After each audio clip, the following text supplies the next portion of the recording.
deep inside an abandoned cabin or a forgotten basement, there is a specific kind of danger suspended in the air. It floats quietly in the thick dust motes trapped in shafts of light. This pathogen is hantavirus. It is a deadly respiratory disease carried by common house mice, residing in the same ordinary spaces we occupy every day. This electron micrograph clearly shows the spherical particles of the virus itself. Once inside a human host, a mild fever and muscle aches can aggressively escalate into a life-threatening respiratory crisis within a matter of days.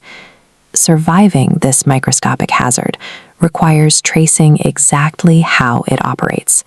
We have to map the precise chain of events that carries the pathogen from a neglected floorboard into the human airway.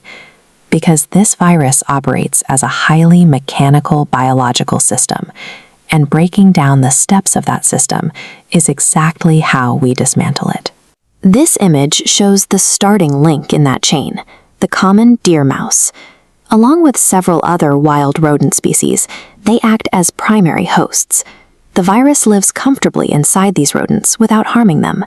As they forage and nest, they constantly shed viral particles behind them in their droppings, urine, and saliva. The real trouble begins with where they choose to live. In a tightly enclosed rural cabin left undisturbed through the winter, generations of mice can nest and multiply, building up an intense, concentrated layer of contaminated waste. But the risk extends to our immediate domestic spaces too. Basements, crawl spaces, and garden sheds create cramped, overlapping zones where human and rodent pathways frequently cross. Our built environments unintentionally act as biological funnels. They take scattered waste and concentrate it right into spaces where human exposure is virtually guaranteed. The trigger point occurs when we enter. A heavy footstep disturbs the dried droppings, causing them to aerosolize into floating particles. Hitching a ride on ambient dust, those viral particles drift upward, bypassing primary defenses and funneling straight into the human respiratory tract. The initial infection is highly deceptive for the first week or two. The symptoms mimic a standard flu, presenting as simple fatigue, fever, and severe muscle aches. Then the body's internal alarms trip. The human immune system suddenly detects a massive viral load multiplying in the pulmonary system and mounts a rapid, severe overreaction to fight it. This immune response triggers a mechanical failure within the lungs themselves.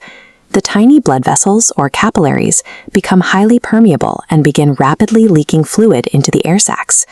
This medical illustration shows what is clinically known as Hantavirus pulmonary syndrome, or HPS. It is a rapid respiratory failure where fluid floods the lungs, filling available oxygen space, causing the patient to essentially drown from the inside.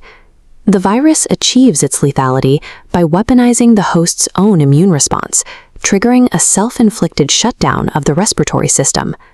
Because the virus relies on this exact sequence of mechanical events to spread, we can intentionally sever the chain before infection ever occurs.